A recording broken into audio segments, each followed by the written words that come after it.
विटा शहरात 14 वर्षांचा अनुभव आणि दरवर्षी उत्तम निकालाची परंपरा जपणारी बालाजी अकॅडमी। इथे 11वी-12वी सायन्स बरोबरच जेईई, नीट, सीईटी आणि एनडीए परीक्षांसाठी खास मार्गदर्शन दिलं जातं। अनुभवी शिक्षक, सुसज्ज क्लासरूम, दर्जेदार नोट्स, साप्ताहिक टेस्ट आणि विद्यार्थ्यांच्या सर्वांगीण अभ्यासावर लक्ष।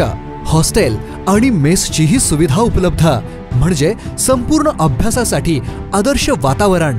इयत्ता 11वी व 12वी प्रवेश सुरू। त्वरा करा, प्रवेश मर्यादित। शिवप्रताप गोल्ड टॉवर शेजारी, अमोल स्टेशनरीच्या वरती, विटा। तुमचं यश आमचं ध्येय। बालाजी अकॅडमी विटा, आजच प्रवेश घ्या। गोंदिया जिल्ह्यातील देवरी तालुक्यातील संदेबरी प्रहार जनशक्ती पक्षाच्या शाखा असलेल्या गावात रक्तदान शिबिराचं आयोजन करण्यात आलं होतं। रक्तदान शिबिरामध्ये 50च्या जवळपास शेतकरी व युवकांनी रक्तदान केलं। रक्ताचा तुटवडा कमी होऊ नये म्हणून नेहमीच प्रहार जनशक्ती पक्षाच्या वतीने रक्तदान शिबिराचं आयोजन जिल्ह्यात घेतलं जातं। रक्तदान शिबिराला यावेळी तिरोडा तालुक्याचे प्रहार जनशक्ती पक्षाचे तालुकाध्यक्ष प्रदीप निशाणे, देवरी तालुकाध्यक्ष चंदू गायधने प्रामुख्याने उपस्थित होते।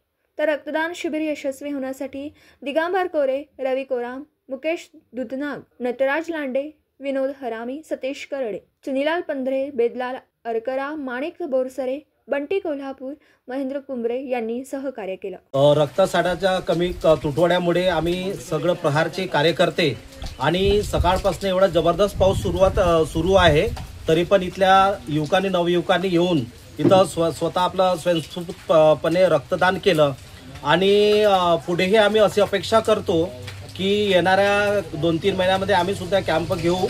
त्याच्यातसुद्धा एवढा चांगला रिस्पॉन्स मिळाल्यानंतर त्यांचं असं म्हणणं आहे की तुम्ही पुन्हा अजून रक्तदान शिबिर घ्या बा, कारण की या क्षेत्रामध्ये रक्तदान शिबिर फार कमी प्रमाणात होतात आणि आज ज्या स्थितीत जर बघितलं गेलं आणि मदतही करत असतात। त्याचबरोबर इथले तालुका प्रमुख चंद्रबानजी गायधने, दिगंबरजी कोरे आणि माणिकभाऊ बोरसरे या सगळे कार्यकर्ते उपस्थित आहेत।